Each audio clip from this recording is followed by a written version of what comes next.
That's underneath. Sure. See, I think that the piece of this discussion that to me is not clear to the average citizen is that ultimately this money that we're talking about in terms of the difference between the GO bond and a straight TIF revenue bond, it's not really money out of the city's pocket. Okay? We're not talking about saving the taxpayers' money here. There's no money being saved for the taxpayers. And it is dishonest to suggest that. What's happening here is that you're trading off as to how many dollars you're going to have in the TIF fund to do the project and how much you're going to pay off in terms of interest. All of that money that's in the TIF is going to be spent.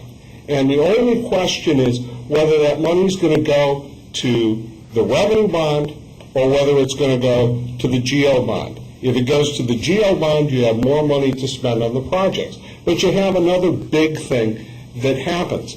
If the projects don't generate enough revenue, the taxpayers of the city of DeKalb are not on the hook with a revenue bond.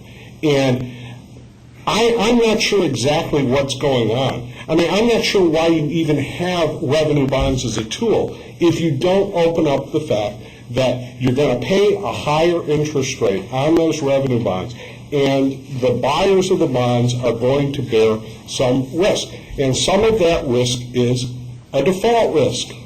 Okay? If you don't have enough revenue in the projects to pay for the revenue bonds, either you haven't done the projects correctly, you need to retrench and decide how you're going to pay for the projects.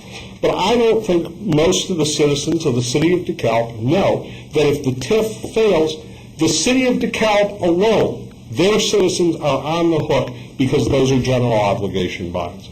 Okay? And to me, I understand that other cities do it. I understand that your bond advisors are saying, well, you can't default on these revenue bonds. Well, I'm not sure why we even have revenue bonds if we don't open up that possibility. And, you know, if you're going to refund the money to the taxpayers of DeKalb that you're saving by having the lower interest rate on the general obligation bonds, go for it. But you're not doing that. You're spending the money anyway.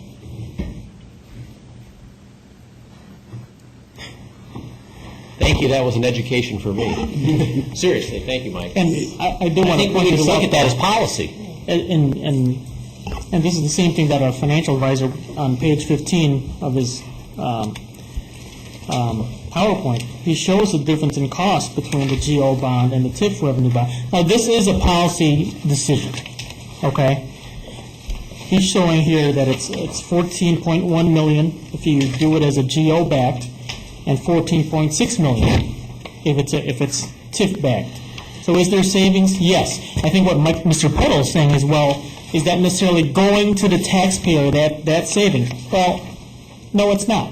It's not. But we're saving on the opportunity to do more work with. That's exactly it. You can do more work. Not necessarily saving. Right, and that's a policy decision, and Right. you can choose to make that. Right. Exactly. Okay.